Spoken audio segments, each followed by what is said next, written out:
What's up, everybody? It's Dave Life. It's Dave Life. You're watching Dave Life TV News, and we're discussing the Joe Biden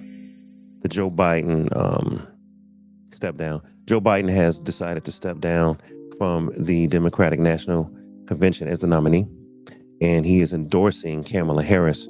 So this is an interesting development, something that some Democrats have expected and suspected over the last couple of weeks. It's kind of a shock to some of us. I woke up this morning to these texts, and my phone is blowing up. A lot of people have opinions. A lot of people have conversation. I got some people that's in the studio that's going to be ready to go to help me out. First, I want to share. Let me see. Let's kind of look at what's going on in the news. I know that they have NBC News has a lot going on, so let's see if I can pull up the NBC News feed and see what they're saying over here on NBC, and then I'll bring up my guest, man. Look, you could have been anywhere in the world, but you're with us tonight. I want to say thank you. So let's get right into it. I know it's an early Sunday morning. Happy Sunday afternoon for those on the East Coast. Let's see what they're talking about over here on NBC.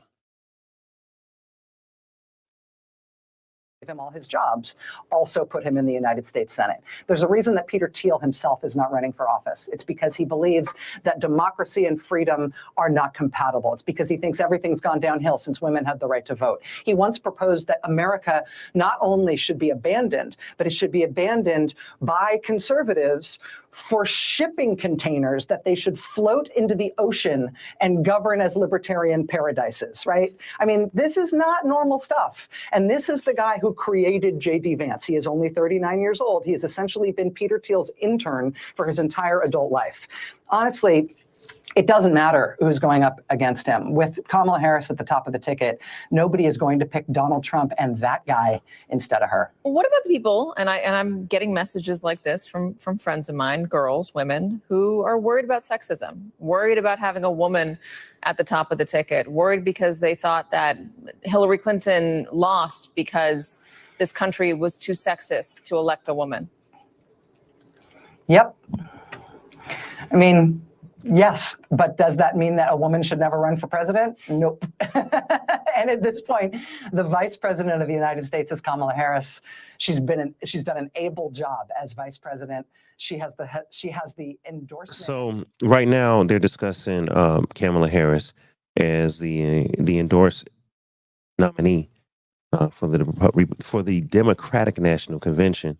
For those of you that have just joined, this is breaking news.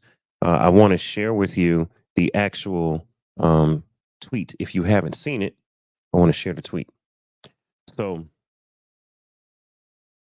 first and foremost, Joe Biden shared this tweet this morning. And you know what? I realize here that this is probably an eyesore, but I will read it so that you guys can understand what's happening. All right. It says that my fellow Americans, over the past 3.5 years, we have made progress, great progress as a nation. Today, America has the strongest economy in the world. We've made historic investments in rebuilding our nation, in lowering prescription drug costs for seniors, and in expanding affordable health care to a record number of Americans. We've provided critically needed care to 1 million veterans exposed to toxic substances, passed the first gun safety law in 30 years, appointed the first African American woman to the Supreme Court, and passed the most significant climate legislation in the history of the world. America has never been positioned to lead more than we are today. It continues to say, I know none of this could have been done without you, the American people. Together, we have overcome a once in a century pandemic and in the worst economic crisis since the Great Depression. We've protected and preserved our democracy, and we've revitalized and strengthened our alliances around the world. It has been the greatest honor of my life to serve as your president. And while this has been my intention to seek re-election, I believe it is in the best intent of my party and the country for me to stand down and focus on solely fulfilling my duties as president for the remainder of my term. I will speak to the nation later this week in more detail about my decision. For now, let me express my deepest gratitude to all who have worked so hard to see me reelected. I want to thank Vice President Kamala Harris for being an extraordinary partner in all this work. And let me express my heartfelt appreciation to the American people for the faith and trust that you've placed in me. I believe today what I have always believed, that there is nothing America can't do when we do it together. We just have to remember we are the United States of America. Sincerely, Joe Biden. So that was Joe Biden's address via Twitter to the nation. He then later came out with this address,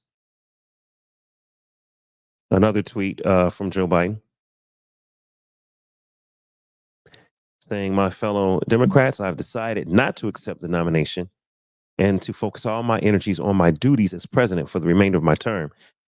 My very first decision as the party nominee in 2020 was to pick Kamala Harris as my vice president, and it's been the best decision of my life. Today, I want to offer my full support and endorsement for Kamala Harris to be the nominee of our party this year. Democrats, it is time to come together and to beat Trump.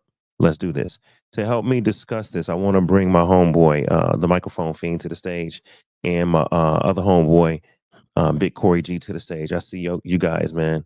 Microphone fiend, Big there, Corey Johnny. G. What's up, y'all? What's going on? Hey, look, this is my microphone, baby. Hi there, Johnny. I see you. I see you. Big Corey G, I got you. I heard a little bit of static. So let me go to Kevin first. Kev, what's your reaction to this, man? My reaction is this. You're about to watch Black women across America galvanize and save this nation. That's my take. I know you're going to cover a lot of angles. I want to cover this in particular angle. What you're going to see is a shift that we've never seen. We're going to see a force get behind Kamala, and I'm glad that Joe did the right thing, because it's only right to give it to her the same way Barack passed the mic to him. I think it's important that she's able to show what she can do. But I believe shifting and shuffling around and trying to find somebody would have been catastrophic. I think they did the smartest thing that they could do. Somebody who's already had on-the-job training, somebody who's proven to be battle-tested, that has experience. And I'm excited to just see where it goes. I believe I'm excited too to see who her nominee is going to be as vice president. Could it be Michelle Obama? That'll be epic. That's me wishful thinking. But I'm excited, bro. I really am. I could personally see something brewing where Barack made a comment that he was concerned. When Barack makes a public statement saying that he was concerned about Joe being able to fulfill the job or do the job, I knew something was coming. And look at it. A week later, after Barack made that statement, Joe makes this statement. So I'm sure behind the scenes, they were already setting up their ducks in a row. So that's what I look forward to seeing, Dave. Kamala step up to the mic and do her thing. Okay. Big Corey G, what's your reaction to Joe Biden stepping down and then subsequently to endorsing Kamala as the new nominee for the Democratic National Convention? I said this when he Take me won. down, Dave. I got you, Kev. I said this when he won the presidency, that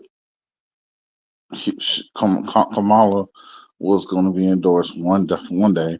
I also thought it was going to be actually earlier than this. I thought it was going to be in 2 years that she would replace him. Okay. The thing is, it's basically this. It's a cult versus the culture. You know, A cult versus the culture. yes. Trump has a cult. Then there's the culture of what America is. Mm-hmm. The culture of America is not the same no more, man. This is not America of the 1950s. Everything has changed. Everything has changed. Okay. And the cult wants it to stay the same of what it was in the 50s and 60s. Mm-hmm. And you can't hold that down, man. You can't hold that down. It's something that has to be dealt with, has to be done. They want things their way. And guess what? They don't even have problems. Mm-hmm. Really. They don't. They just want stuff to stay the same. They can, my thing is this: if you go to a Trump rally and do all this stuff, follow him, that means you ain't got no job and you're retired and you got money stacked up. Mm. People gotta go to work.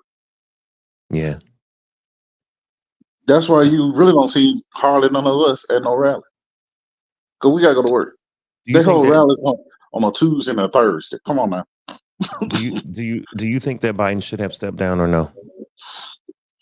Yeah, he should have stepped down 2 years ago. Oh, and then let Kamala take over, and then she would be the incumbent right now. Exactly. All right. I do see some people in the studio audience that wants to join. Okay, I sent the link out. If you want to join, hit the plus sign. All I ask is that you guys don't troll. You know, don't. I have to tell the new people. So try not to use profanity. At the same time, we definitely can't like bash people or have any sort of hate. So if you're very, very upset about this and you want to go off, you can, but don't get me messed up on YouTube. All right, I see someone in the audience that wants to come up. Let me see, Miss Lucas. Are you ready? Let me know if you're ready. Come on camera, Miss Lucas, and wave at me when you're ready. I want to go. You ready? Okay, come on up to the stage, Miss Lucas. I want to get your take on what is going on here. Do you feel that Biden should be stepping down? Well, I have mixed feelings about what is going on. And I think people are looking at the person and not the policies that these two, Democrats and Republicans, what they represent. And I think we need to read up on what they represent. They are not perfect, but we need to look at who aligns with what or who we are or what we want out of this election. Am I shocked at Joe Biden stepping down? Yes, I am. Everybody says, oh, he should have done this. He should have been done this. But I remember when they couldn't wait for, they begged Joe Biden to run. Okay, so he didn't want to run, but he ran to save the country. Does anybody remember that? Yeah, I Because I remember that. doubt very seriously if anybody could have taken another 4 years of Trump. So he stepped in to do that. And now we abandon him for something else. And I'm not saying anything against Vice President Harris, but I'm just saying, why at this junction would we abandon ship when we need to fight? If ever was a time to fight, we need to fight. By him stepping down, we could, I don't know who's advising him. I don't know all of that, but I know the people decide, and the people didn't make this decision because they didn't ask me my vote. They didn't ask me what I thought about the situation. I don't know who got the link or who wrote the letter. I don't know, but I do know what I wrote in. And this is not the way I'm not in agreement with what's happening, but I think the Democrats need to get a backbone. I don't care what's coming at you. Get a backbone and stand up for something. Not a wishbone, but get a backbone behind what we got to do as a party. And that's my take on this. Okay. That's how I feel. Okay.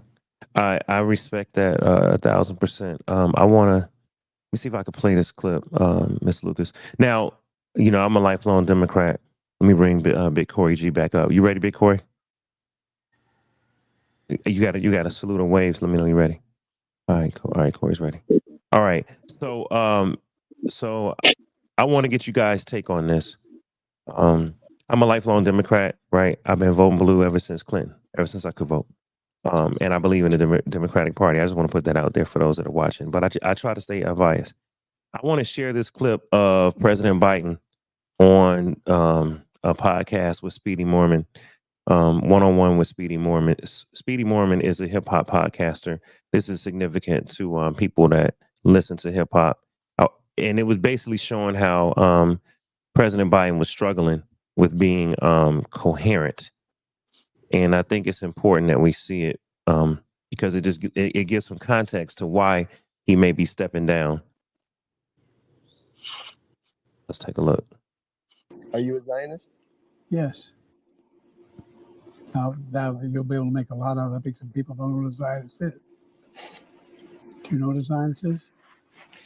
I just ask questions, I don't answer. By the way, I'm the guy that did more for the Palestinian community than anybody. I'm the guy that opened up all the assets.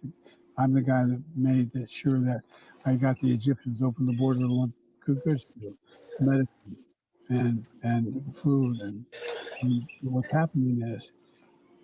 And I'm the guy that's been able to pull together the Arab states to agree to help the Palestinians with food and shelter. I'm the guy, and so it's not. I mean, People are criticizing him for.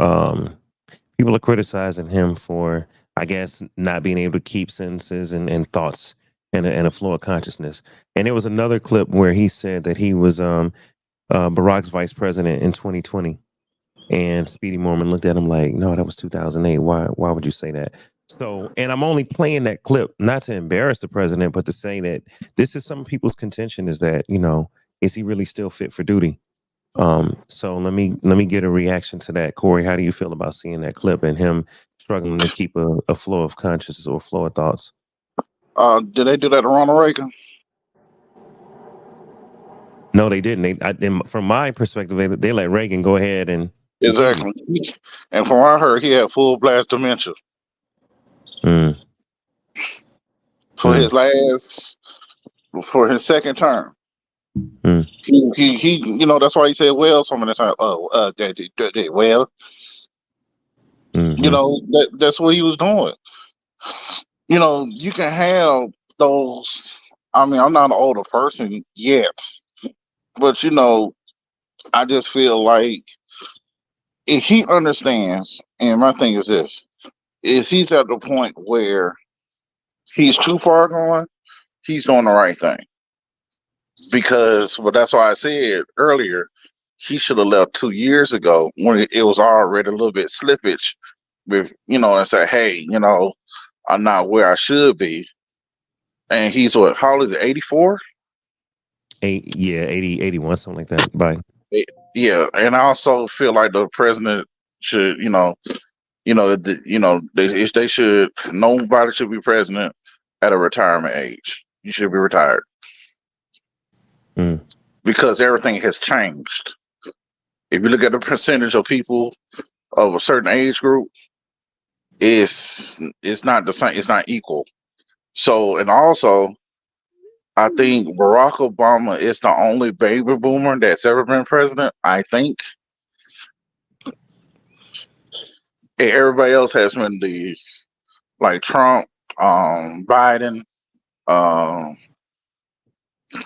Is Clinton a baby boomer? I don't know. I don't think he was. I'm not sure. But they're the eighth generation before baby boomers. Right. So if Kamala comes in, I don't know, is she Generation X? She's not. So she's a baby boomer. Corey, I'm losing my years on the time spans. I know the boomers went for a certain time. I know the X came after, and I know that there was a bunch. I looked at it the other day, but I don't remember if Kamala is a boomer or if she's X. Right, but what I'm saying is, the thing is, America, the way it is now, the way it's functioning now, Right. Older white men are dying. Mm-hmm. They're just dying. And their older white men are scared. And I said this 20 years ago. When they die off and their sons comes available, their mindsets will be changed as well. Mm. And they're trying to hold everything right there where it was in 50 and 60, and it's not going to happen. This was bound to happen. And if it's Trump against Kamala, that's why I say it's going to be a cult versus a culture. Period. Cult And I don't versus- like everything Kamala has done. I don't. Yeah. There's no perfect president. Right. Mhm. So, Ms. Lucas, what's your take on Biden being somewhat incoherent on certain shows? What's your take on that, and him stumbling over his words and it making him not look as strong as a president? Well, I had this conversation with Miss Leslie, Mm-hmm. and I think she can explain it at best, but I was coming from a perspective of what this man has been through in life. The losing his wife and son to accidents, and then his son, what his son is currently going through, and then he's had I think perhaps I think a stroke at some time in his life, and then his speech, he's always been a stutterer.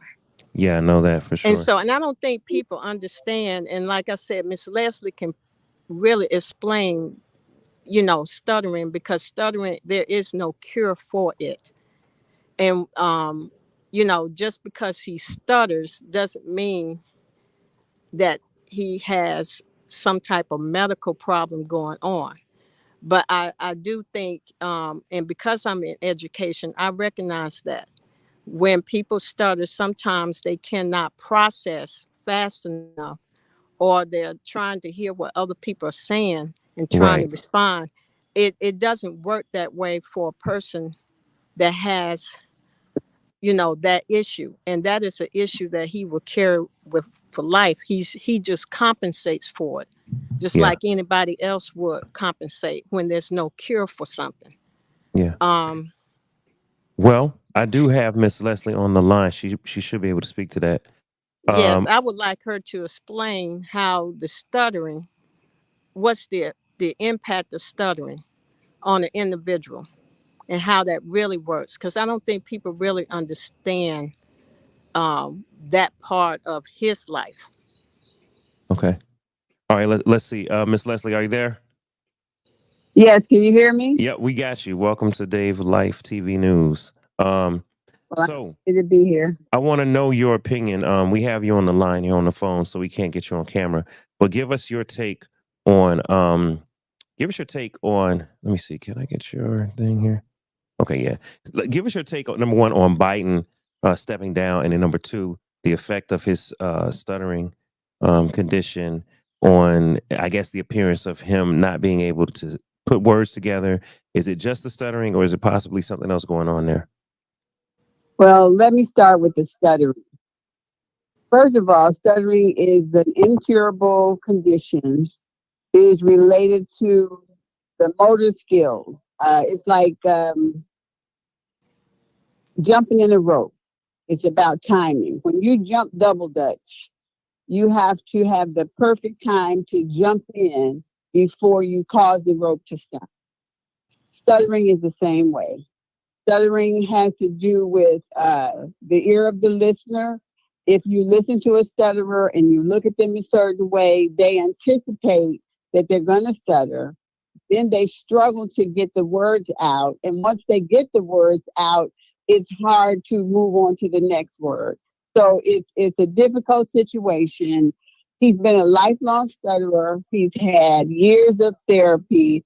He's learned to manage, but it's all predicated on the stress level. When you're in a high pressure situation, even though you know all the techniques, it becomes difficult because of the stress. Stutterers have trouble talking on the phone. They have trouble talking in a situation when they're under pressure in new situations. So given that, I think his first debate definitely had the stuttering elements there. But since then, and the one you just showed, the clip, it's a little bit more than stuttering. It could be age. It could be the fact that he's sick with COVID. So a lot of things are going into play. But I want to address the age issue. Biden is not the only lawmaker that's above the senior citizen age, let's say. I think Mitch McConnell is older. Schumer is older. Pelosi is older. You just start rattling them all off. So age should not be a factor. If they want to make age a factor, they should make it a law and say it's cut off at this age. Ronald Reagan was older. He was able to stay in place, even though he had full-blown Alzheimer's. They covered it up. So I think because of all those factors, it just, the environment was so toxic for him. I almost think he couldn't stay, even though I think he's probably more qualified than any of them. Think about how long he's been a lawmaker. Think about all he has done. Maybe we don't like all of his, policies, but for us, the poor people and the blacks, he put things in place that helped us. Right. We're not going to get that from anybody else. So I think that, he could have stayed in and Kamala could have just taken over if there needed to be the movement at that point. But being that he's going to be off now, I really think the chances of winning is really reduced.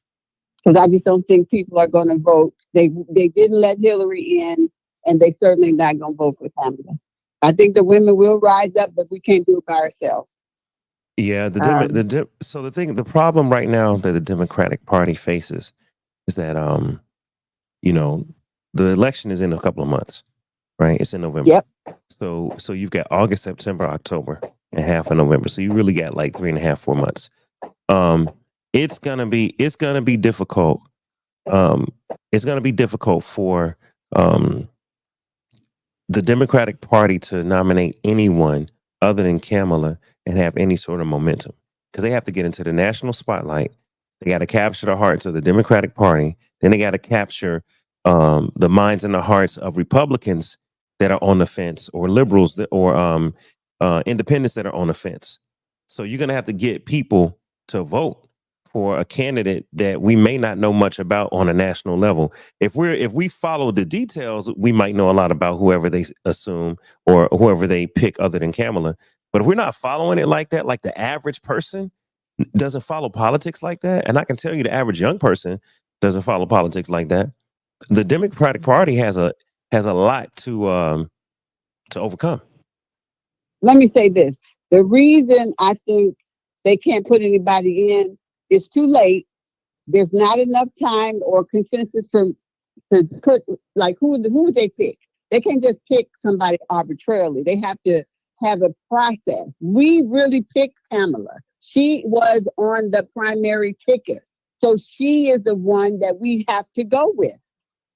The thing is, though, will the people get past being mad, get past being angry, and come together? They need to stick together. One thing I can say about the Republicans, I don't care how bad it is, they stick with their person. It is ironic that we won't stick with somebody that's stumbling, but they will stick with a criminal. So we have to get ourselves together, just, strap up our bootstraps and say we're going to roll with this and we're going to try to get this woman elected, because that's the only option we really do have. And the thing is, we picked her. She was on the ballot. Anybody else, Gavin Newsom, some of them others who are more than qualified, we didn't pick him. We didn't pick anybody else. They can't pick who they want, because that is really circumventing democracy. We, the people, pick Joe Biden and Kamala Harris. I told one of my friends, he's Democratic. He's happens to be white, and I told him, and he's a big supporter of the Democrats. And I said, hey, the problem we have right now is that when we had a chance to pick Kamala, we picked Joe over Kamala, the country. Yeah, we did. And so now that's the problem now. So now the Democratic base is going to look and say, well, we kind of picked Joe over her. So now do we now go back and say, okay, she's good enough, or she's our choice now? Or and I'm not talking about me. I'm talking about the Democratic country. I'm talking about the people that are voting, other than just the ones of us here that may support Kamala. It's going to be a tough road. Why didn't Biden just step down as president, make Kamala the incumbent, and Yep. now she automatically should get the nomination because she's the incumbent? Why didn't? And Corey, you mentioned that. Why didn't he do that? You're saying he should have did that a couple years ago, Corey? Yes, a couple of years ago. He should have did a couple of years ago. I really do feel like that. The other thing is this, and I want to ask Miss Leslie because I know she probably remembers. With the Democratic Party, the way it is, I can only think of two presidential nominees that the Democratic Party had a quick turnaround. I think that was Jimmy Carter and Barack Obama. Mm-hmm. Am I correct, Miss Leslie? Well, I remember no, those no, two. the turnaround. I mean, when you say turnaround, you mean the fact that they stayed in office because the one No, time. no. They got nominated quickly. Like I said, like Oh, yeah. no one knew about Jimmy Carter. Jimmy Carter became the governor of Georgia, and then all of a sudden he's the president of the United States. It was that fast. That's true. I That's remember true. that. That's true. Yes. Yeah, and But he was a good, then Barack good had guy. the Democratic National Convention speech where he Exactly. had a great speech. He sounded like Martin Luther King, Well, he had and he took hope and change. You know, he had hope and change. He had a message.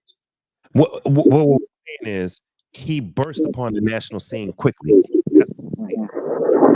And once he did, he skyrocketed. Yeah, that's true. So the Democrats need that. The Democrats need that. Well, Exactly.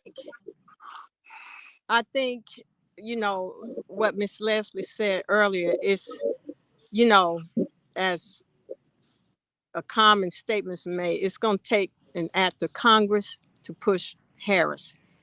And I don't think it's impossible. I think, though, it's going to take us to get in the right mindset and not be stuck on what has, you know, the card that we've been dealt with Biden stepping down. We got to move on. We can't just get stuck on that alone and not do our diligence and go to the polls and vote. Because again, And you know, like she said, she was on the ticket. So, you know, we know what, you know, Biden did. And now Kamala Harris is up.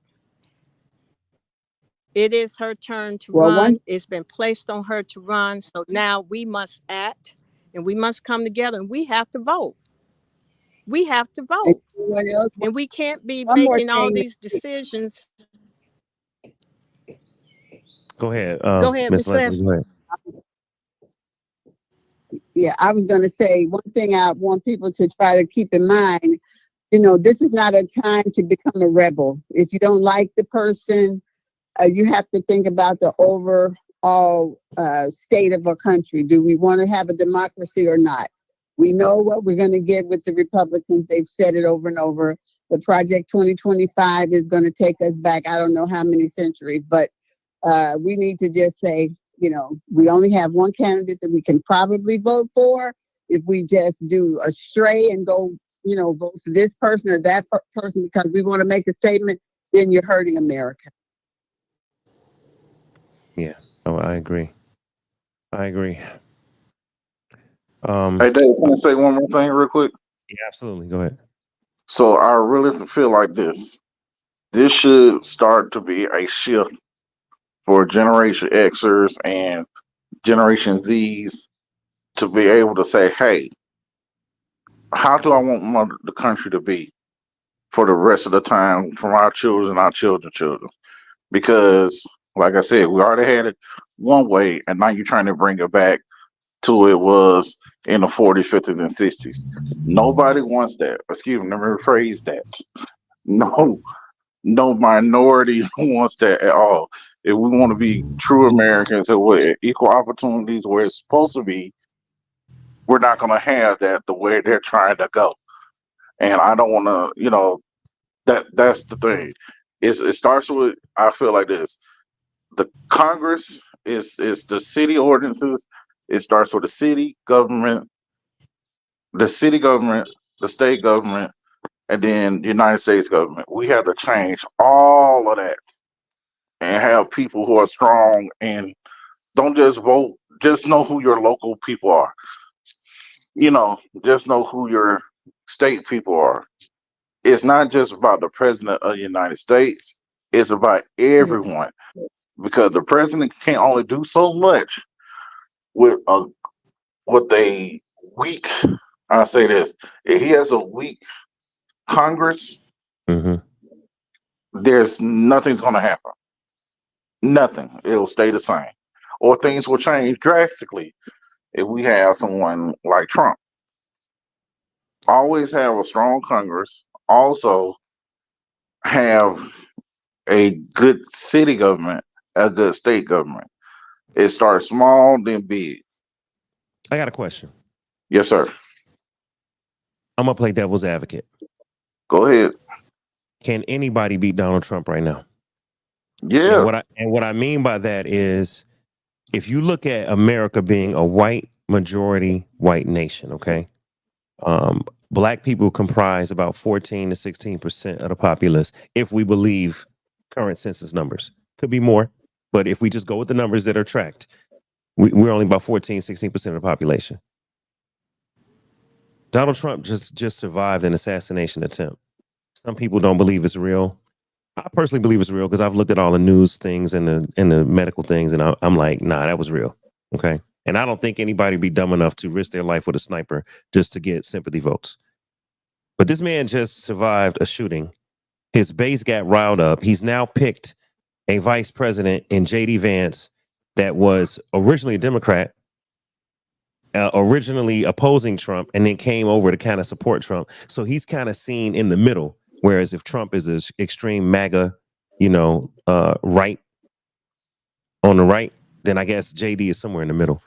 So right now, can anybody on the Democratic ticket beat him? And I mean, including Kamala Harris, who's going to come in and get white America to vote not for a white man who's already been president, but vote for someone new who hasn't been president? Well, let me just say this. I've never been in a cult. I don't know how many people that are in a cult. But the thing is, you have to separate the cult from the Republican National Party. All right, so MAGA is the cult. Yes. And you're saying the Republican Party is different than MAGA? Yes. So what you're saying, you're saying that not all people in the Republican Party are going to support a MAGA Trump presidency. Exactly. And some already said it. The key is, though, you have to have someone that's strong enough and smart enough and articulate enough, which shouldn't be much to be, you know what I'm saying? Mm-hmm. Because everything he says, it comes out of his mouth is a lie. Everything he says. But the biggest part of it, you have to separate the MAGA for the Republican Party. If Lucas, you are true, go ahead. Go ahead. Finish, Corey. My bad. Yeah, you just have to separate that. And then have a strong Democratic Party that, like Miss Lewis said, and Miss Leslie says, that strong enough to build around them, and then strong enough to take Republican votes away. That's the key. I ain't worried about the MAGA. Okay. Well, okay. Miss Lucas, do you think that anybody is strong enough to beat Donald Trump right now with all the sympathy he's getting for surviving the assassination attempts, with the Republican National Party and convention now having J.D. Vance, kind of a moderate, Republican, as his vice president nominee. Are they strong right now, or do you think that they can be beaten? I think right now it's mind over matter. It goes back to, I think, what Mr. Corey was saying. But I do think that, I know what it looks like, but it doesn't have to be what it looks like right now. We are capable of winning. If we're going to put Kamala Harris in that position, then we need to make sure that Kamala Harris becomes the president. Point blank, there is nothing for discussion. We have to surround our base around her now. We have to rally up our forces to vote for her and what she represents, the policies. I think people just, yes, I understand that he was almost assassin. I understand all of that. But regardless, is he the man? No, he is not the man. If you want this country to be destroyed, if you want this country to see some massive changes that are not going to be favorable for people in general, I just think that we need somebody that is rational, I think,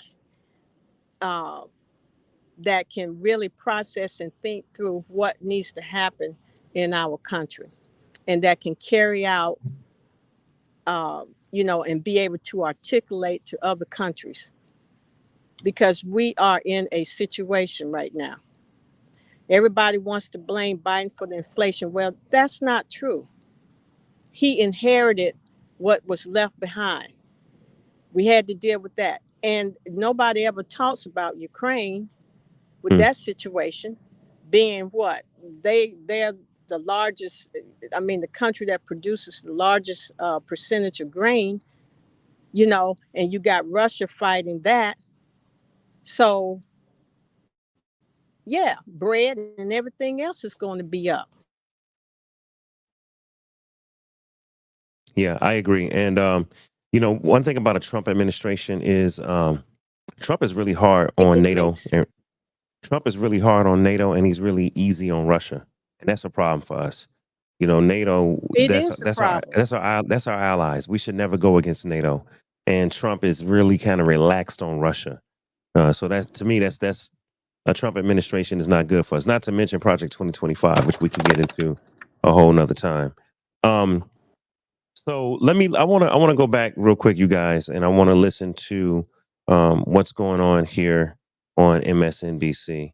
I want to see what they're saying here about Biden and people endorsing Kamala Harris after Biden. Positioned to help unite the party once we have a nominee, lift up that candidate and do everything he can to get that candidate elected in November. And Mem adds a little bit of context that while Obama often said supportive things about Joe Biden during the former VP's candidacy, he did not officially endorse him until after Senator Bernie Sanders ended his candidacy. Why does President Obama take that position, that he doesn't want to be the scales tipper within the Democratic Party? Well, I think it's appropriate. So first of all, I think he wants to focus to be on Joe Biden's remarkable record of accomplishment as president, and also this very selfless, patriotic decision. Secondly, in the next few days, it will all be clear what the process is. But honestly, that's secondary to the fact that in all certainty, Kamala Harris will be the nominee. Kamala Harris has not spoken to this. She may offer her own views about whether she thinks others should run. I'm sure she say they will. But at the end of the day, Katie, this is about getting a couple thousand delegates to say publicly that they're for you. That's going to happen in a matter of a few days, that the momentum's there. So I think the focus from my standpoint, yes, there's some particulars and some technocratic things to work out. But the focus needs to be on the general election, which is we are going to have a Harris-Trump matchup. And Donald Trump, I still think, should be considered a slight favorite in that matchup.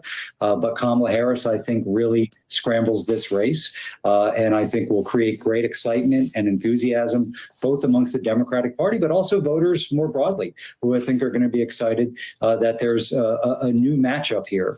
We know for over a year, voters have said that they were not super excited about this matchup. And I think despite Joe Biden's great accomplishments as president, this, I think, is going to really be a wake-up call both for the Democratic Party, but I think gives a lot of energy to the candidates, the volunteers out there, the grassroots donors. What is required for a Democrat to win the presidency, I cannot overestimate how hard it is, okay?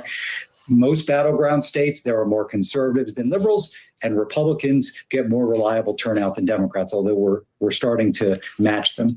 So you got to win the middle, and you got to do great on turnout. I think what Kamala Harris allows us to do is, you've seen poll after poll. There was another one in Michigan today that showed our Democratic Senate candidates doing far better than our presidential matchup. And I think that gap narrows pretty quickly as it becomes clear she's going to be the nominee. So, all right. So MSNBC News is discussing Kamala Harris being the nominee or potentially the nominee. They've even mentioned that she may have some thoughts about that. She may not want to be the nominee. So that would be an interesting development. I do have, I want to read Barack Obama's statements, because they started off by saying that Barack Obama was kind of in the middle and not really wanting to completely endorse or not wanting to tip the scales for the Democratic Party.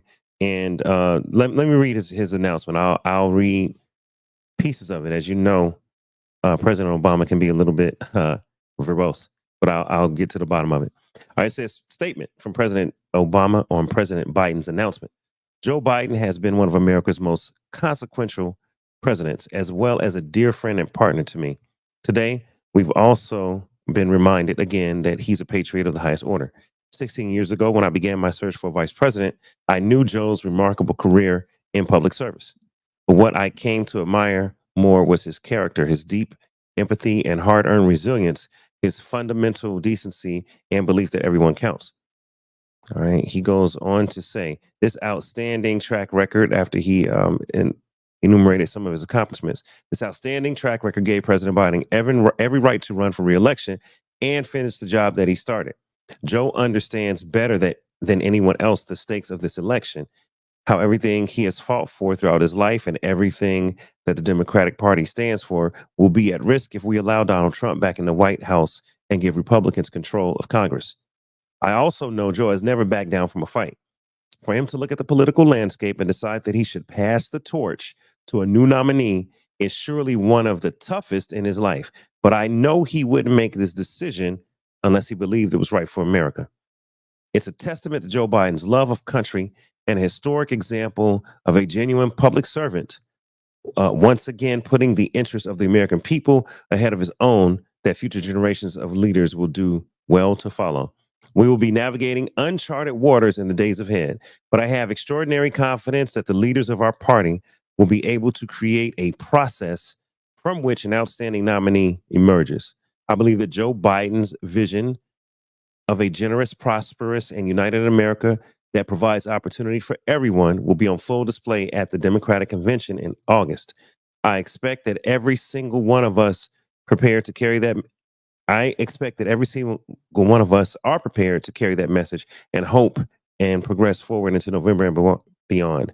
For now, Michelle and I just want to express our love and gratitude to Joe and Jill for leading us so ably and courageously during these perilous times, and for their commitment to the ideals of freedom and equality that this country was founded on. That was President Barack Obama discussing his feelings about Joe Biden stepping down, if you will. And yeah, I don't know.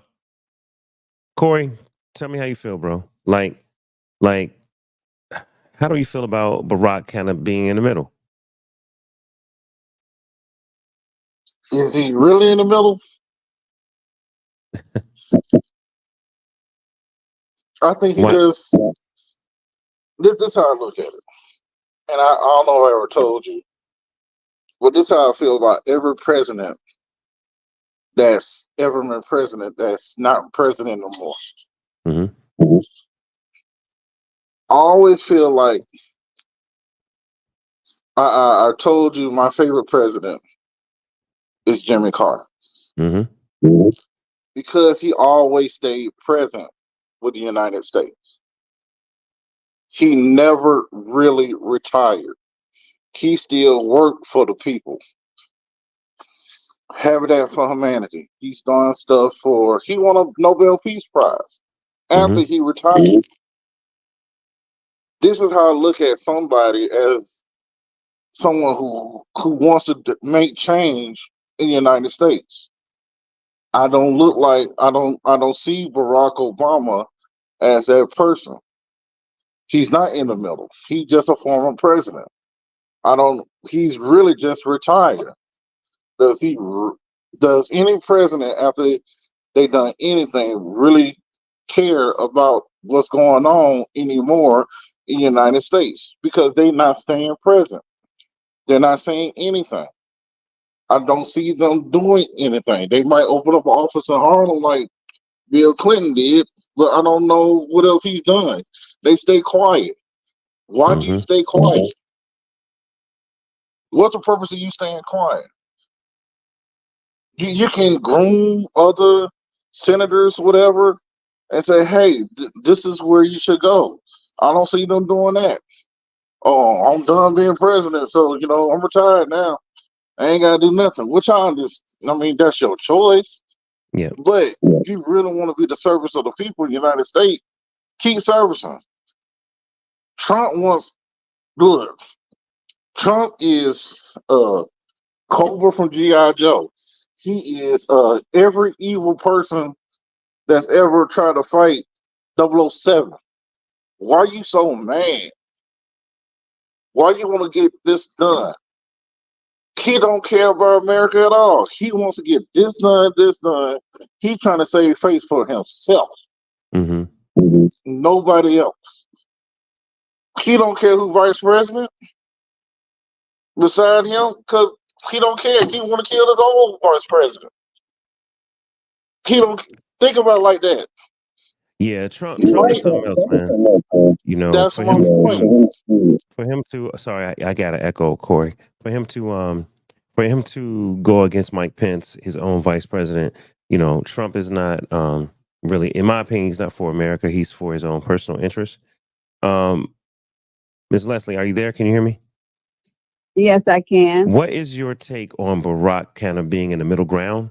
Barack kind of, endorsing, but not really tipping the scales. I think he spoke well of Biden. I think it was commendable that he said the certain things that he said. I also felt comfort from him because I love him so much. I just think that he has the ability to calm the waters. And the way that he said what he said leaves it open that we can succeed. He's given us hope, even though it's a lot of shakiness there. But he did give Biden his accolades. He is a politician. Barack is an ultimate politician. That's why he's not going to go to the left or to the right. He's going to sit right in the middle, and he's going to make it so that he can still do what he needs to do to pull the people together because he's a unifier. So that's my take. I think he's more of a unifier than he would be a left or a right because he wasn't really one of those that did exclusive things just for us. He worked for the folks. But I'm not here to, talk about what he did and didn't do. I just think what he said was comforting. And I don't guess he has to be yes or no, but he did give his little take on what Joe Biden has done. And we all know that Joe Biden is an excellent character of a man. And there's nobody else that can compare in the political spectrum because he's been through so much, wife dying, child dying, son getting killed or dying from cancer. He had cancer. It's a lot that the man had to go through. So he's earned his job. Yeah, I would agree. Okay, I see some new people that are joining the green room that want to come on up to the stage. Miss Lucas, did you have something you wanted to add about Barack kind of endorsing Joe, but kind of loosely. I don't know if Miss Lucas can hear us. She said she was having some audio problems. Oh, Okay. All right. She'll come back when she can. I see someone in the green room. Come on camera for me, Tom, if you're ready. Wave at me when you're ready. I see you in the green room. We're getting a lot of reactions from Democrats, lifelong Democrats that have voted for, Jimmy Carter, President Clinton, President Obama, and now President Biden. I want to go back. Okay. Tom, are you ready? Uh-oh. Nope, he's not ready. He was getting set up. All right, so Tom's getting set up. We'll let him get his camera together. I want to go back to this MSNBC discussion. I want to hear what they're saying about Kamala, because I think this is important. I honestly don't know if Kamala's going to embrace this or not, but let's see what they're saying. Important decision he could for success for this fall. I also want us to just take a moment today and reflect on his legacy before we hurtle forward to asking the question, who's next, what's going to happen next. Joe Biden has made a lasting difference for our nation, and his lifetime of service should be recognized and honored. And I look forward to a convention where we dedicate time to thanking Joe Biden for being an incredible public servant for decades and to honoring him for the lasting difference he's made. If we want to secure his legacy as president, his role as one of the most important presidents in our history, the best way to do that is to ensure that a united Democratic Party succeeds in defeating Donald Trump and J.D. Vance this fall. Senator, we just got a statement from Vice President Kamala Harris. It's a bit lengthy, but given the significance of the moment, I'm going to read it in full because it's also very telling. On behalf of the American people, I thank Joe Biden for his extraordinary leadership as President of the United States and for his decades of service to our country. His remarkable legacy of accomplishment is unmatched in modern history, American history, surpassing the legacy of many presidents who have served 2 terms in office. It is a profound honor to serve as his vice president, and I am deeply grateful to the president, Dr. Biden, and the entire Biden family. I first came to know President Biden through his son, Beau. We were friends from our working days together as attorney generals of our home states. As we worked together, Beau would tell me stories about his dad, the kind of father and the kind of man he was. And the qualities Beau revered in his father are the same qualities, the same values I have seen every single day in Joe's leadership as president. His honesty and integrity, his big heart and commitment to his faith and his family, and his love of our country and the American people. With this selfless and patriotic act, President Biden is doing what he has done throughout his life of service, putting the... This is an NBC News special report.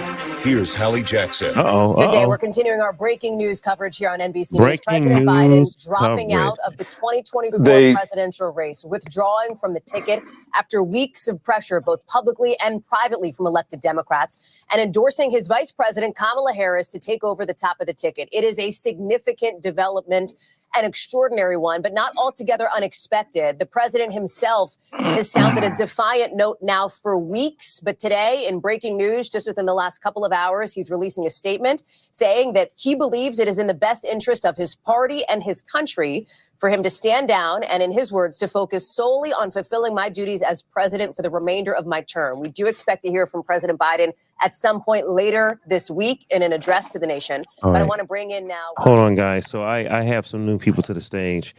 Corey, I got you on mute because I was getting some echo. But wave at me when you're ready to speak, Corey. But I do have Christine R.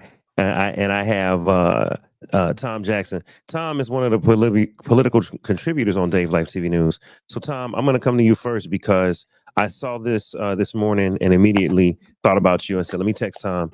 Tom is a lifelong Democrat. You've been on the show discussing the benefits of the Democratic Party and some places where they could improve. You are definitely not a Trump supporter. And I know that you're really, really, really supportive of the Democratic Party and the Democratic agenda.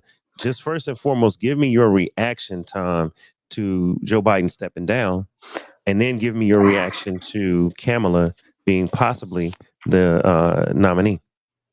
First of all, when I learned of Joe stepping down, I felt like vomiting. I'll be honest with you, because I believe that it is a distinct minority that thought he needed to step down. I think the media coverage has been so anti-Joe for the last 3 weeks, 4 weeks, that they've even ignored major inconsistencies, problems, it just flat out horrendous issues of Trump's that should have been displayed and dealt with and talked about, that were simply put on back burners because of this. The fact that, for example, I do believe that there is a certain, I don't know, at the very best, a horse race oriented leaning by the major media, if not flat out support of Trump.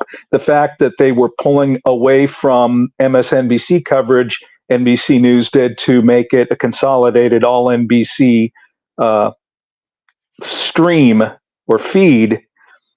And they did it in the middle of interrupting the message that had been given by Kamala Harris. I don't feel like we can necessarily trust the media right now. So anyway, after that, as I'd mentioned to you before, one of the reasons I'm late is because I had to deal with the anxiety I felt from that by getting on the elliptical and doing about 9 miles. So I got off that, had to pull on a shirt afterwards because I was still swabbing off the sweat. But anyway, the fact that Kamala Harris was endorsed by not just Joe, but by Bill and Hillary Clinton. And frankly, everybody I've seen who have, for example, on Twitter, and I'm going to continue calling it that, I'm not going to call it X. They, all the definite, riding with Biden folks are heartily embracing Kamala Harris. Frankly, she was my choice in the Illinois primary in 2020. I remember that. And I strongly support her. And she is extremely intelligent and experienced now. And I have no reservations whatsoever in endorsing her 100% and believing that she will win. We've got a hill to climb in the meantime. Okay. But I know that she is an excellent choice. If I may, in terms of if I could go into very quickly who I think would be an ideal running mate for her. Before you do that, sure, I'll let you go ahead. I want to get Christine's take. Yes. Christine, can you hear me? Yes, I can hear you. Can you hear me, Dave? Absolutely. So this is, for those that know my show, this is Panama Princess, but today she's under her real name, Christine. And Christine, you had some choice words about the current state of this, Biden being forced out. I'm gonna post your comment, and then I'll let you kind of enumerate on your own. So tell us how you felt about Joe stepping down. Well, I just feel like he was bullied out of his position, and just because, I just think there's a lot of ageism that happened here. And the one thing we can learn from the Republicans is how to stick together. The Democratic Party is so broken and so messed up, and everybody is just like not in their right minds, because I'm not saying that Kamala is not, but we're in the 11th hour. This was not a good thing. Y'all knew last year and the year before that this man was up. So now you decide at the 11th hour to change out the whole game? Like, it's hard. And then you got to understand that, white supremacy is serious business and it's front and center. And even people that are white Democrats do not want to see a black president, much less a black woman president. Let's speak on that. A problem. Let's speak on that. So I saw your comment. You said this is a racist country. It isn't ready for a woman president, much less a black woman president. This is America. with 3Ks, as Ice Cube once put it back in the day. Tom, not to put you on the spot, but I mean, you are white and you are an American. Yes. I know you Yeah. chose Kamala, but Yes. what does Christine have a point that mainstream white America may not be ready for a black female president? The majority of voters, we'll start with the female part. The majority of voters in 2016 voted for the email lady. Hillary Clinton. Yes, she was white. Yes, they did. Knowing that, now we know how terrible Donald Trump would be as the person who holds the Oval Office. And I'm not going to use the P word about him. I refuse to. But he has proven how terrible he was. We already know he intends on being even worse. So, do I believe that the majority of voters would still support not just a woman president, but the woman of color who they already elected vice president? I do. Like I said, it's not going to be an easy climb. This means I'm going to continue sending money to their campaign, to the Kamala campaign. I am going to continue to do all I can to get word out to make sure people know who they should be voting for, or who they have the choice of voting for, and why the Democratic nominee will be the best one for them, for their children, for the world. Because you cannot name a single policy or topic of the Republican Party and of Trump that doesn't cause damage to not just the country, to the people of the country, but to the world. It is that serious. Now, go ahead. Is Miss Lucas, can you still hear me? Are you there, Miss Lucas? Let's see if Miss Lucas can hear me. She may have dropped. Dave, can I say something real quick? Yeah, go ahead, Christine. So he's assuming that people are being rational, and I get what he's saying, but a large segment of the population are not. For some reason, I don't know, maybe it's just me. I live in Florida, so everybody seems like they're crazy to me, but I just feel like people are not rational when it comes to situations like this. And I'm hoping that he's right. Hillary was white, so she was a woman, but she was white. And you got to separate that from the woman part in this situation, because, okay, Kamala Harris is a woman, cool, but she's a black woman. And that adds a whole nother ball of wax to the mix. And that's just what it is in this country. This country was built on racism, and it's deeply embedded in the fiber of this nation, regardless of party, independent, Republican, Democrat. That black-white thing is a whole separate issue over there, because a lot of Democrats do not like black people. And if there's a black woman on that stage talking about being their president, they don't want that. Okay. I want to get Corey G's take on it. Corey, since you've been here. What's your take on Kamala and the country not being ready for a woman president on top of a black woman president? So the first thing I want to say hello to the rest of the panel, but the thought hit me when everybody was reading about Biden just saying, "Hey, I'm stepping down." This is the effect of the assassination attempt on Trump. The reason why I say that is this: people would really, for the first time ever, giving Trump sympathy. You fight sympathy with sympathy. Part of what is now the new politics is part Hollywood. Because now the voters are getting younger and they don't read I hate to say it, they look at stuff, they see stuff on social media, and they connect to that.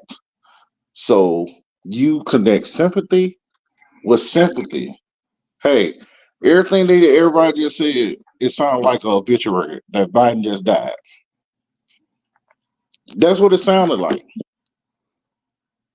So now, since you have now sympathy with sympathy, now it's kind of, to me, even.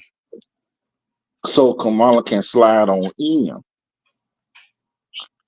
And you can't, now since Mr. Trump is alive, and the attempt was terrible. The assassination attempt was terrible. The thing is, now we are back even to thinking about, okay, this is what the race is about. Because Trump was going to use that sympathy card the whole time. Now he can't, because Biden is gone. Now he's got to change his whole. Never mind. He's not going to change anything because he's Trump. He doesn't know how to change. Kamala being there, actually she's 50-50 with black men. I hate to say it. But now we know what the focus is. I'm not a big fan of Kamala, but hey, I'd rather have her. I'd rather have doggone Nick Saban than Donald Trump. So, and I'm not an Alabama fan. You already know that. So some of the Instagram followers, I gotta mute you, Corey, because it's sorry, Corey. Some of the Instagram followers are saying we are gonna have a two female ticket. Some are saying that Cory Booker would be a good vice president. That's Miranda Priestley said that. Ellison Reed said this is Hillary all over again.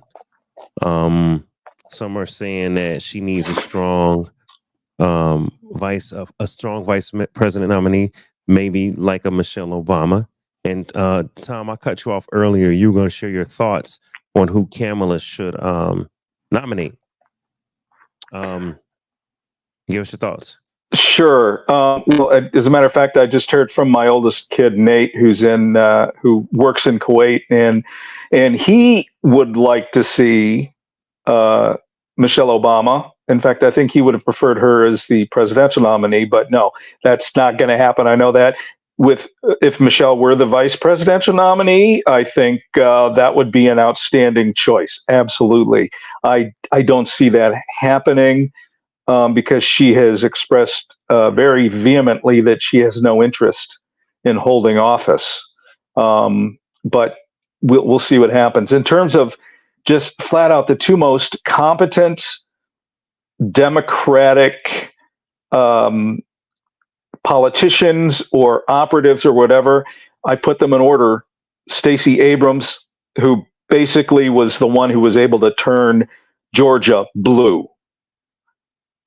And that is such a monumental task. And it was done through legwork. That was done through the organization she brought to it.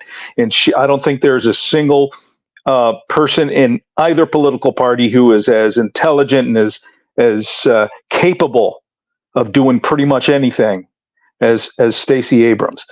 The other choice, and this is a more marketable one because we already see him frequently because of his position in the Biden administration, is Pete Buttigieg, who again, just the other day on a show I no longer watch, Bill Maher's, was it Politically Incorrect? No, that was his old show. Anyway, I don't watch it anymore, but I saw a video of Pete always able to answer the toughest questions and put Republicans in their place. I think he would be an ideal choice to be the vice presidential candidate. And I'm going to again hope that Kamala, once she becomes president, does bring Stacey Abrams in. Oh, sorry. So my wife is trying to get in the door here. She doesn't realize I'm doing a podcast right now. So Hey, Deb. Yeah. So they were out. She and Alex, who's staying with us this week, were watching TV. So I wasn't going to interrupt them. So I came back into the back bedroom. Yeah, no and worries. I'm doing this. So anyway, that's my personal preference for vice president. And again, I hope Kamala succeeds in bringing in Stacey Abrams and all her skills and talents to her administration once she does take over the White House. Christine, who would you nominate as her running mate if Kamala is nominated? Who would you pick as her running mate? I'm not there yet. I'm still sick on my stomach about this. I haven't even gotten that far, Dave. I'm not gonna lie. What I will say about what Tom just said, I mean, he's assuming that you're dealing with, I'm not saying that American people are not rational or whatever, but we are a little vain. So that puts Stacey Abrams out because they don't want to look at them. I'm just being honest with y'all. Wait. Just my Are point of view. you saying that Stacey Abrams doesn't have the It's look? not attractive. No. Yes, I do. I am. And I'm just saying that You because think that's America what. is that vain that if she's Yes. not, you think pretty privilege is a thing when it comes to politics?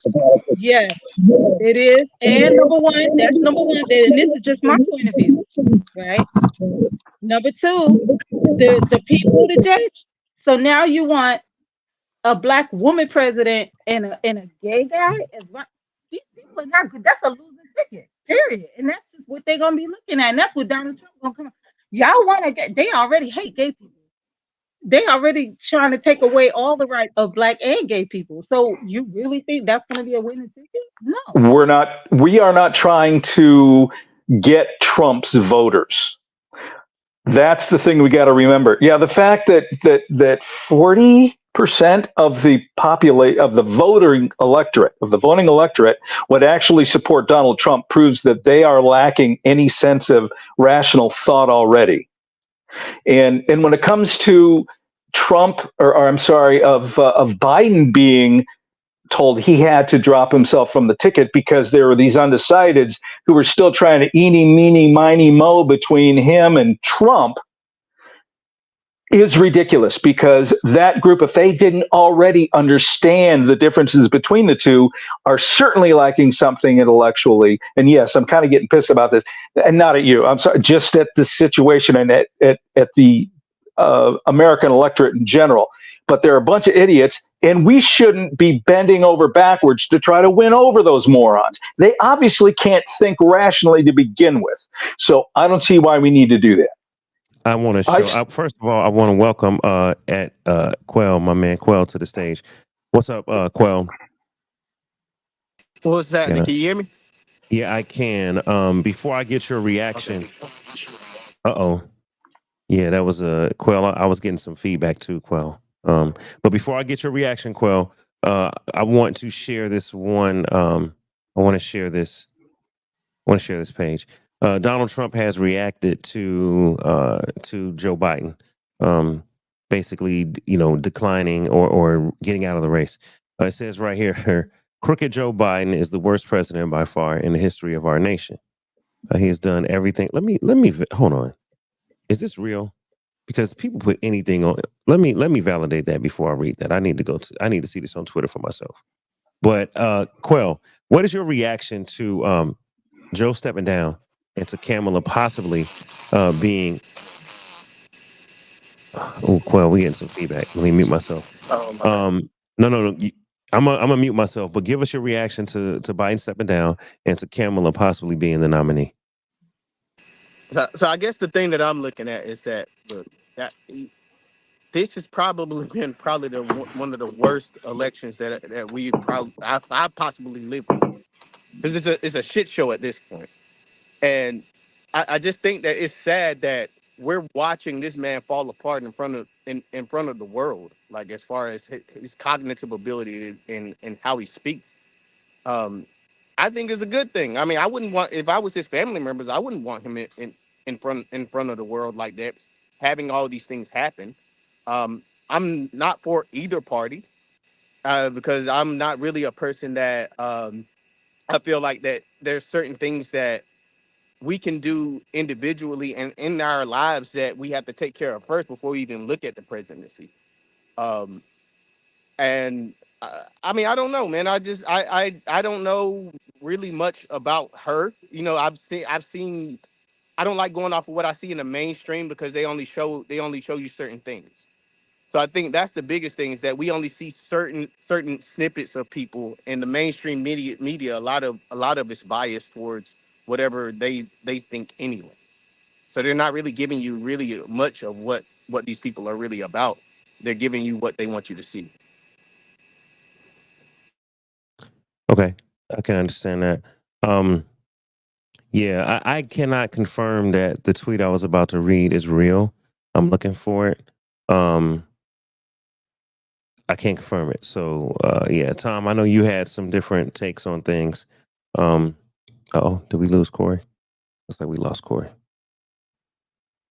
Dave, can I say something real quick before Tom speaks? Yeah, go for it. Tom, I want to apologize to you. I'm speaking a little bit out of emotion because I'm a little upset. Well, I'm pissed. Okay. And so, but I know I'm clear in my thinking and what I'm speaking. And they say some things that you have in your head shouldn't come out your mouth sometimes. So, I said what I said and I said it with my full chest, but I feel like I offended you a little bit. And if I did, I do apologize. I'm just so upset. And this is just ridiculous to me. And I just don't know what to do.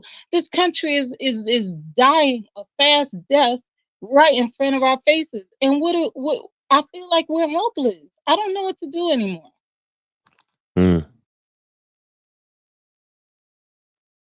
Hold on, Tom. Okay. Okay, there you go. Ahead. Go ahead. And Okay. No, I was not offended at all. I think you and I are basically in the same exact state. We're both very upset about this. We're not happy with this particular choice, and I, in particular, am not happy with how Biden was essentially pushed out because of a media campaign that consisted of completely ignoring his utterly unsuitable for office opponent, and now his equally unsuitable for office vice presidential candidate on the Republican side. I do have to go very shortly. We have family stuff that we've been planning, but no, I'm with you. And here's what it's got to come down to. I think this is for me. I'm going to continue to contribute little or try to push it more to provide more funds to what will now be likely the Kamala campaign. Volunteer to get word out, to get folks, especially younger ones, to get out and vote. I know I don't have to worry about that with my family because we are actually quite the diverse group of very liberal Democrats, and we intend to be as active in the process of getting Kamala elected and Trump defeated and gone from the stage. In terms of the attempt on what happened last Saturday, I have my feelings on that as well. I think it is a tragedy in all phases of what occurred there. I also don't feel the truth has come out about the extent of Trump's alleged injuries. That's for another podcast. But that said, David, I wanted to thank you for contacting me and for giving me a chance to work through my anxiety on this. Absolutely, it is a real deal. And Christine, that's very. I appreciate your apologizing, but you weren't in the least bit. And I hope I hadn't said anything that rubbed you the wrong way either. I think we are both completely on the same page on this, and we're both still kind of shell shocked. But I love all you guys. Love all you guys. We will talk soon. Right, Absolutely. Tom, thanks for joining me. I'll catch you on the next episode of DaveLifeTV News. You got it. All right, man. Thank you. All right, so Tom had to bounce, y'all. See, he's got family stuff to do. Christine, we're gonna cut out in a little bit. But yeah, this is I wanted to get on live to discuss this because I I knew everybody would have a reaction.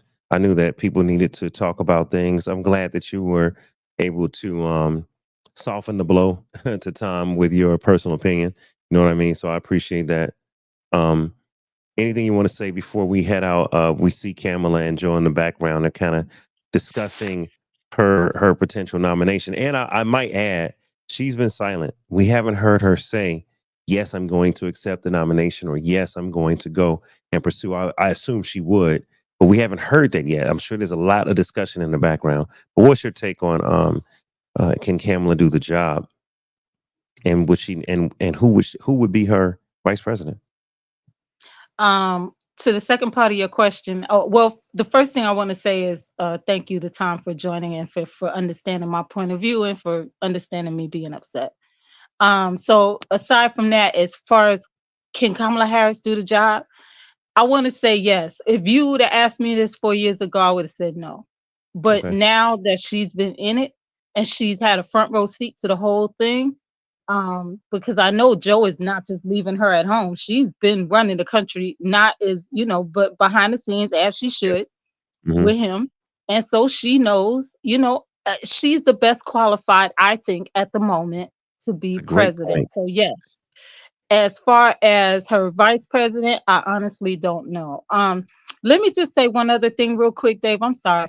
And this it goes to the black and white thing again. And I'm not a racist. I promise y'all, it's not reverse racism here. It's just I'm a everyday, 9-to-5 chick out here, and I live in Florida. I hear the conversations. Understand? So one of the things I want to say is a lot of my good friends, we don't talk politics. And the reason why is this.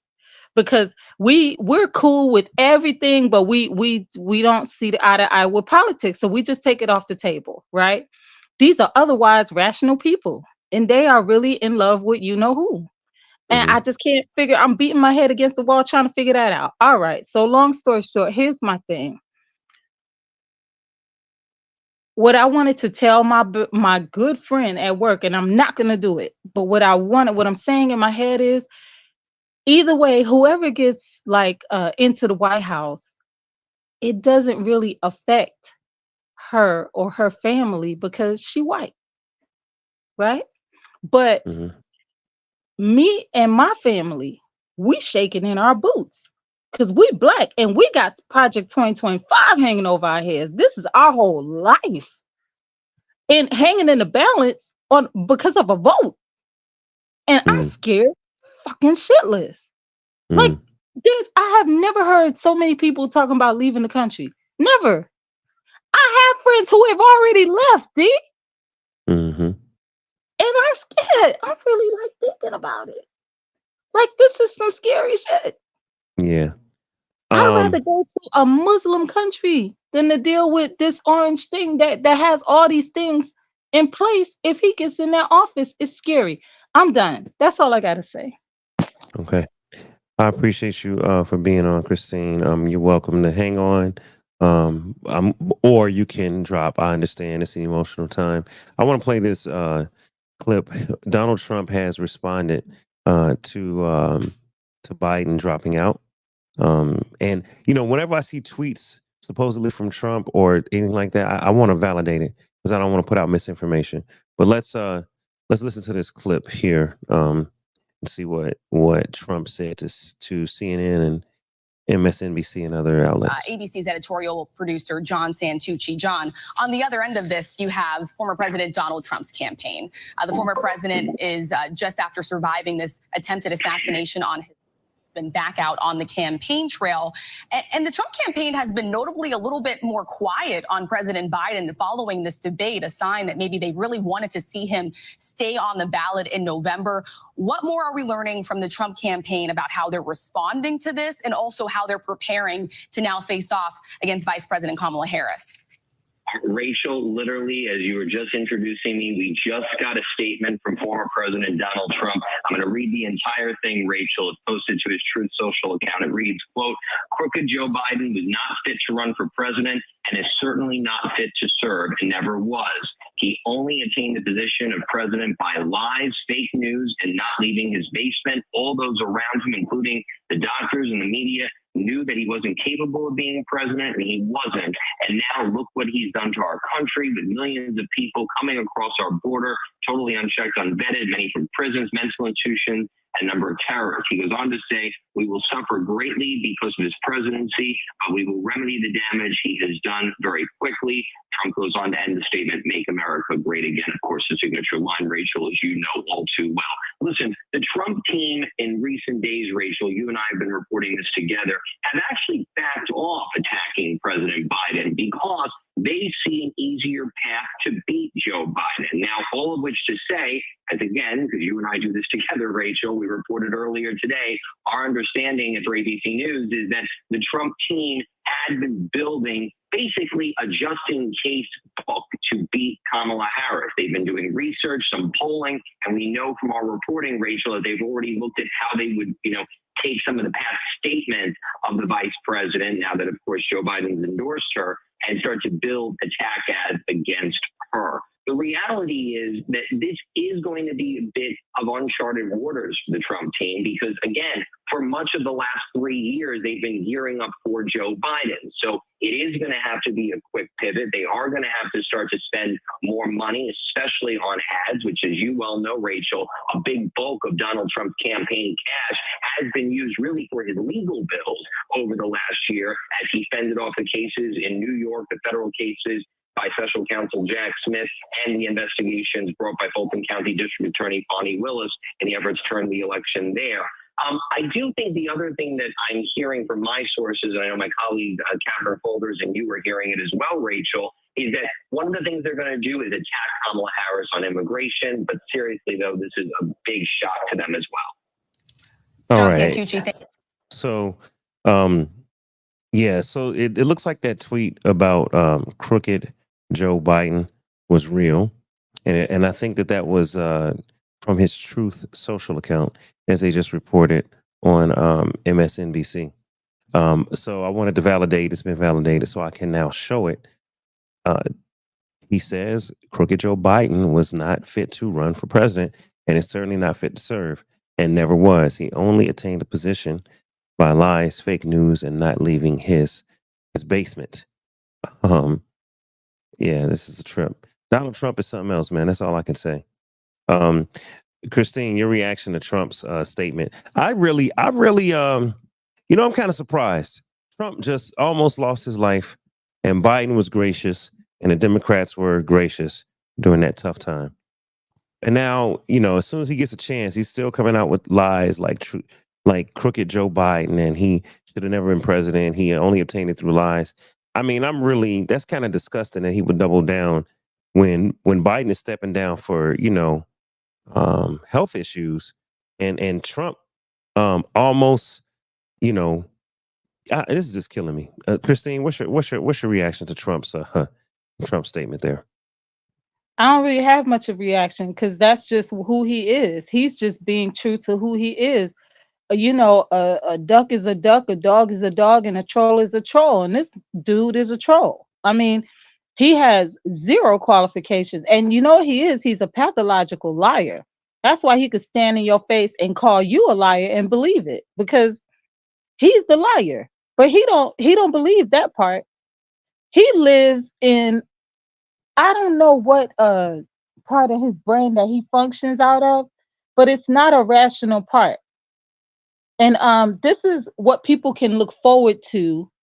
I remember when he was president, I used to wake up and be like already in a paranoid state because I'm like, oh God, what is this man gonna come on TV and say today? He just had us in a perpetual state of anxiety when he was in that damn office. And I'm over it. I don't want that again because it's gonna be that on steroids this time if he gets back in. And it's going to be more dangerous because he's not going to just stay in there for 4 years. He already has full immunity. He's going to change the law. He's going to turn it to where he could stay in there just like a daggone Supreme Court judge. You ain't never getting rid of him. Let me get Miss Leslie's take on it. Are you there? Okay. Sorry.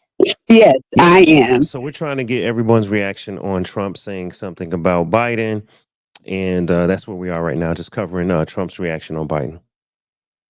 Well, I want to say to Christine that you are legitimate in how you feel. I personally think we have suffered from post-traumatic stress from him being on TV day in and day out for the last 6 years.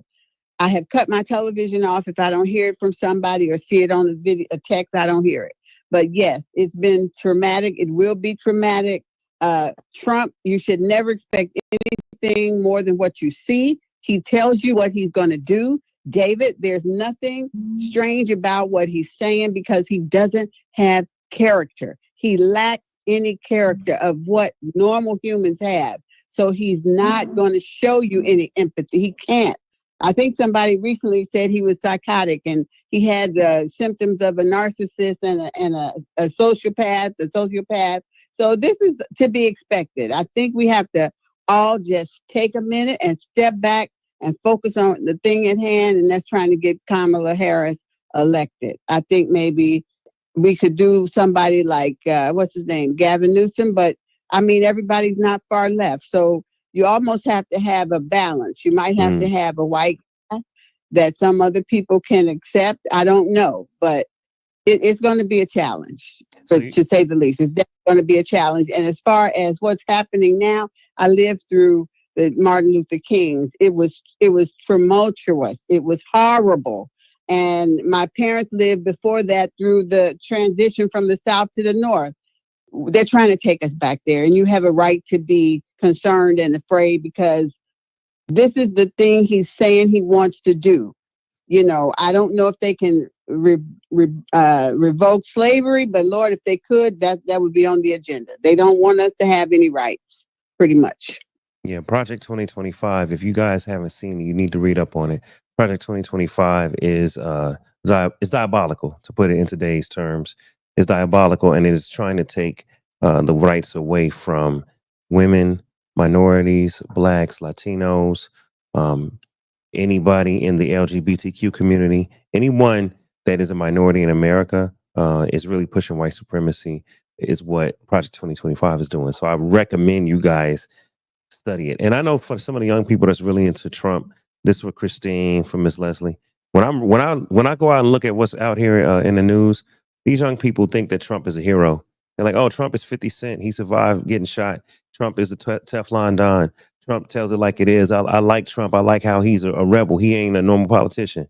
Yeah, all of that is great rhetoric, but go read the agenda of Project 2025 from the Heritage Foundation, and you'll understand the things that they're trying to put into place. It's not even about Trump anymore. It's about that agenda that's bigger than him. It's called the Mandate for Conservative Leadership, but it's not leadership. It is actually rolling back of rights like Roe versus Wade and a woman's right to choose. And it's taking us back to, it's going to take us back to, in my opinion, if they do it the way they want, we could be back into segregation. It could be bad. Yeah. So before Jim Crow. It could be bad. It could be bad. Christine, yeah, your response. Anything to that, Christine? Are you good? Yeah, I'm good. I just, it's gonna be we have some challenges ahead, and we have to pivot and meet them with ferocity. I hope I'm using that right. I didn't go to college, but we have to definitely meet this thing, and she has to choose the right VP. I think that's important. I don't think That's a 2-woman ticket is palatable for this country. I think it needs to be a man. I'm sorry. If it were me, it would be 2 women. But I don't think this country could take a black woman and 2 women at this. It would just be like 2 information over there. Oh God. Yeah, I'm trying to think which I think it needs to be a white male, and I think it needs to be a white male with some Congress or senator experience. Now, you made a great point earlier, Christine, that Kamala 4 years ago, you maybe would not have voted for her, but you're saying now that she's been in office with Biden as vice president, she's got invaluable experience. That's a great point. Because when you've served as the vice president, you're right there with the president. You hear all the stuff we don't hear. And I know people think that the vice president doesn't have any power. Well, no, they're like an understudy. they're like a backup quarterback. They're watching every single move. They're making Right. every single rep. They know every single line. So just in case the main person can't fulfill the duties, they can step up. So I do believe Kamala has some invaluable experience right now. So Agreed. Agreed. yeah. Agreed. It's going to be interesting to see. First of all, Dave, I don't think there's a question that I think this conversation took place behind closed doors, and she told him yes behind closed doors before him coming out and stepping down, because that would be the only reason why he would openly say he's endorsing her like out the gate, because she already probably said, yeah, okay, no problem, I'll do it, whatever. So I don't think there's an issue of her saying that she wants to do it. I think the issue is everything else that's gonna be part of her actually accepting that role, and how to go forward from there and what it looks like. Yeah. Yeah. Um, I think I read somewhere, and it's a moot point at this point. But earlier this week, I think I read somewhere that Kamala's team might have been talking to Biden quietly, saying it might be time for you to kind of step down for the sake of winning the ticket and winning beating Trump. I think I might have heard that, but at this point, that's irrelevant because he's endorsed Kamala. So regardless of whatever friction happened or didn't happen earlier in the week and whatever closed door conversations were had, I think you're right, Christine. They had to agree. I just can't see him endorsing her if they didn't have some sort of agreement in the background saying, hey, I'm going to step down and I think you can do this, you know? I agree. One other thing, Dave, I'm sorry, just real quick. This other thought that I had, because what I don't want him to do is step down prematurely. Like, I don't want him to resign. And he could, but I don't want him to. Why do I say that? Because now that he has that pressure off of him, and she's going to be out there campaigning and dealing with, taking on the world and doing what she has to do in order to win the race. Not that he doesn't have some responsibility in that, but actually he can have a IDGAF mentality now, because he ain't got nothing to lose. He out, right? So he need to put some people on that Supreme Court, right? He needs to right some wrongs while he's in there with full immunity from the Supreme Court, right? He got that power, right? So he needs to get up in there and do everything that he can do, executive orders, whatever. He has full immunity. He has a blank check. Do what the hell you want to do until it's time for you to get out. Christine, Period. are you saying that the president should do something improprietous? No, but I'm saying that court is stacked. Some people thought he was behind the shooting, and I'm like, that would be ridiculous. Get the hell out of it. No. If I think Trump is behind the shooting, if you want to know who's behind the shooting. But that's a whole nother podcast. But D, I'm telling you, he needs to be in the background getting that kind of stuff done. All he got to do is raise that pen up, sign them documents, and executive orders. Executive orders. Yeah. You make a great point because Tom, who was on a little earlier, on a different show, he said that the Democratic Party is too soft. He was like, I'm a lifelong Democrat, he said, but sometimes we don't go as hard as the Republicans. That's a fact. Ms. Leslie, do you agree with that? That the Democrats are too soft or a little bit too nice or have too much morals? They get a backbone. They absolutely should grow a backbone. Absolutely. I'm sick of them. Yes. Okay. Well, Biden has a great opportunity to grow a backbone and to do some things on his way out. Whatever that means, but at the same time, at the same time though, he can't mess up Kamala's possibility by going completely radical. So he's got to still be the Joe that he is, but I think he should make some tough decisions. If he can get some Supreme Court justices nominated and in place before he leaves, that part would be amazing. Because right now, the Supreme Court is highly MAGA conservative. Not just conservative, but MAGA conservative, which, as Corey said earlier, is different because MAGA, the whole Trump loyalists, they're a different set of people. I think Republicans in general have differences than Democrats, but the MAGA Republicans are a whole nother beast. Listen, I ain't never missed George Bush Jr. up until now. I actually miss that dude. You would take Bush over Trump? Oh God, yeah. He had a little, he had a few more cans in his six pack. This guy has one can in his six pack. George Bush had about 4. Oh, W. Junior, I'm talking about Junior, not No, Senior. I know you're talking about W. I know exactly what you're talking Yeah, about. W. yeah, Baby Bush. Yeah, that one. I'll take him. You called him Because this Dirty guy Bush. right here is off his rocker, D. I mean, we in trouble if that dude get up in there. He is not okay mentally. He's not okay. Yeah. Don't you all find it ironic that the news media has not been going on and on about how he goes off script, talking about Hannibal Lecter and all these weird, idiotic things he's saying? They have not been saying that. They just beat up on Joe Biden. I don't understand that. That's because doesn't Fox News own CNN now, D? No, no. Yeah, but it wasn't just Fox. It Wait. was Fox owns. When did Fox own CNN? When did that happen? That happened a while ago. I don't know about that. That's news to me. I think some of the right wing people are in charge. I don't know if they own it, but I know they're in charge. That's why they did all that. So CNN is owned by Turner Broadcasting, which is a division of Time Warner. Time Warner was founded by Ted Turner. Fox News is owned by Fox Entertainment Group, a subsidiary of 20th Century Fox. No, so CNN is still owned by TBS that I know of. Christine. I'll do some more research and I'll DM you on that, D. Okay, yeah, that's another talk. Miss Lucas, are you there? She's gonna have to. You gotta unmute your mic, Miss Lucas, when you can. Okay. Yes. There you go. Okay, so who do you think Kamala Harris should pick as her vice presidential nominee if she does assume the nomination? Wow. That's a tough question. I mean, I really don't. I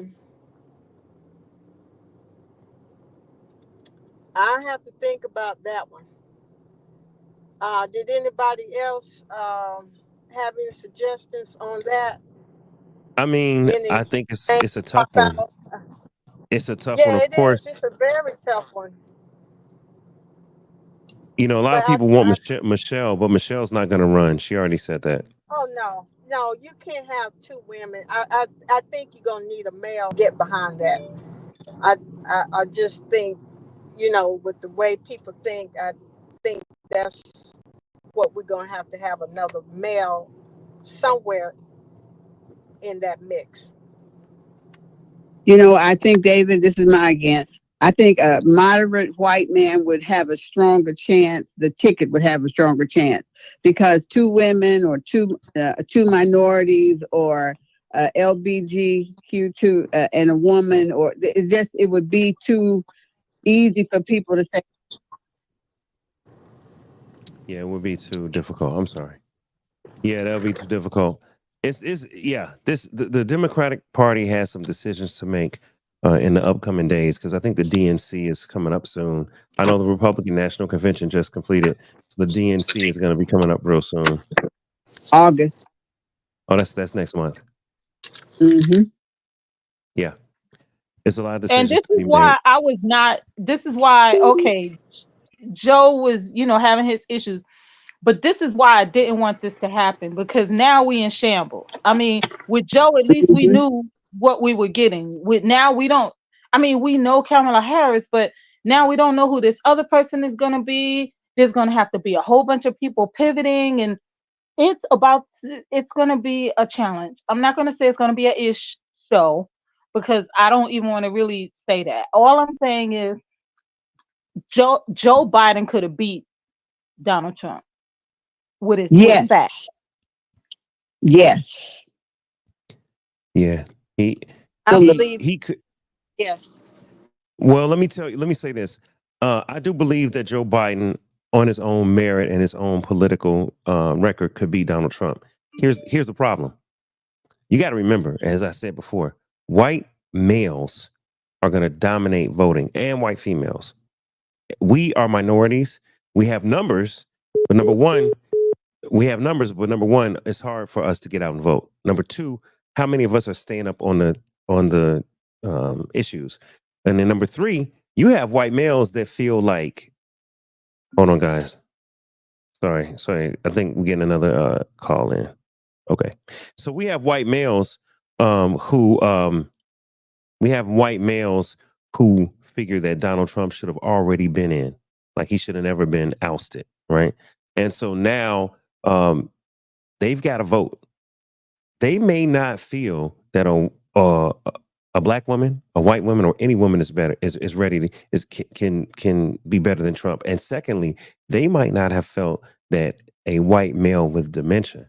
You understand? If they're radically into strong, powerful images, they're going to look at Biden walking slowly, moving slowly, taking pauses, and he already has a speech impediment.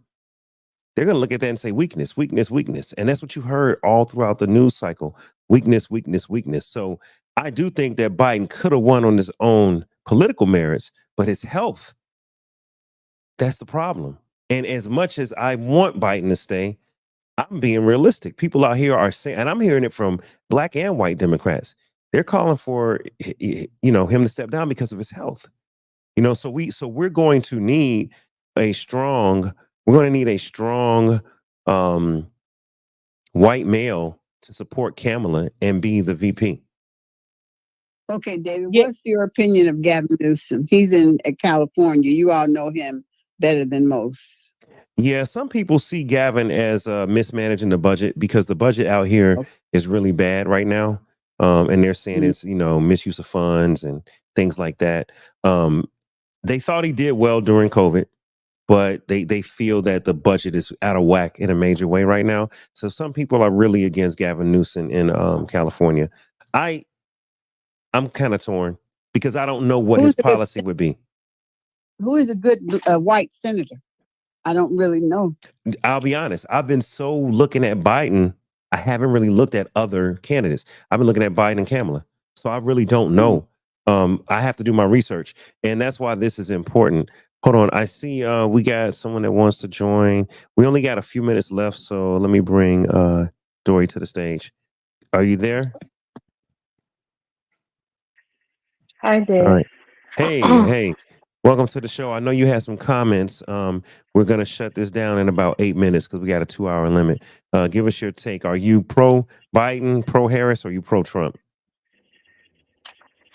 Definitely pro Biden, but when the last debate, when they refused to call out Trump on a lot of the inconsistency, I know it was downhill from there because they were like the previous guy, I think Tom said, the media has been just talking about Biden, not really focusing on Trump and the lies that he's told.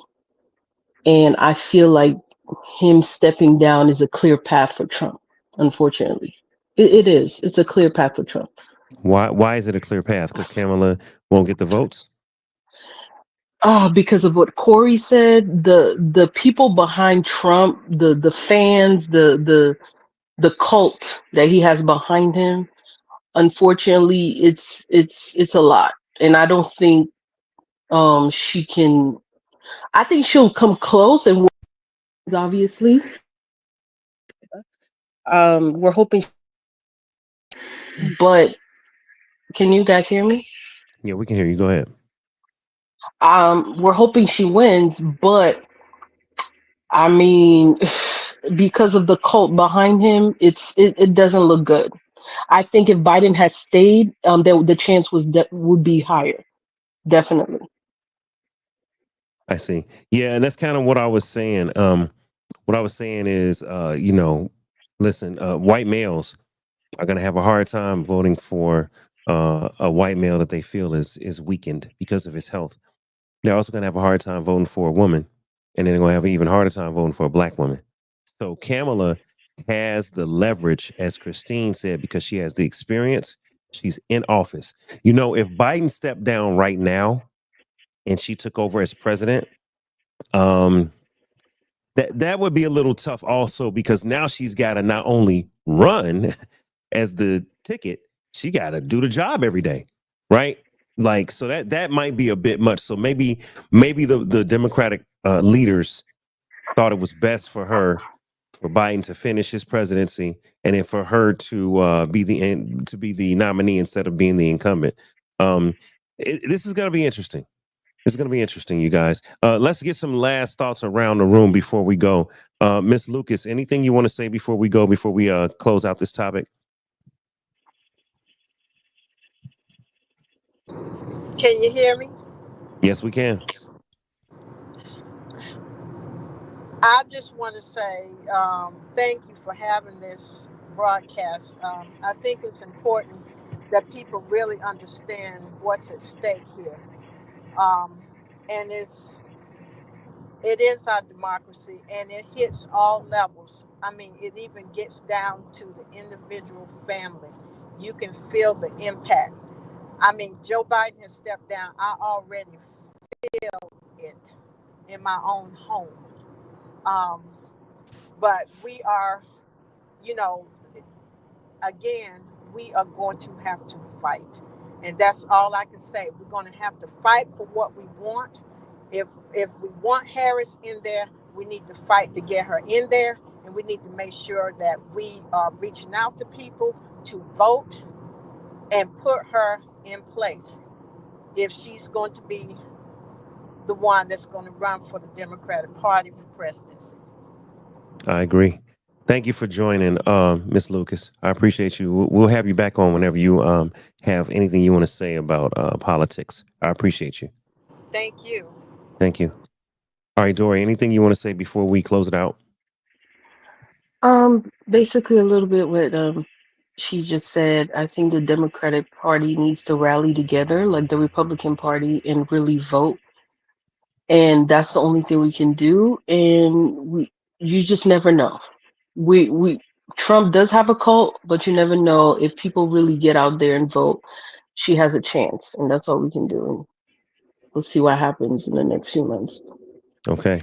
I appreciate your input, Dory. All right. Appreciate you. Thank you. All right, Christine, anything you want to share before we close it out?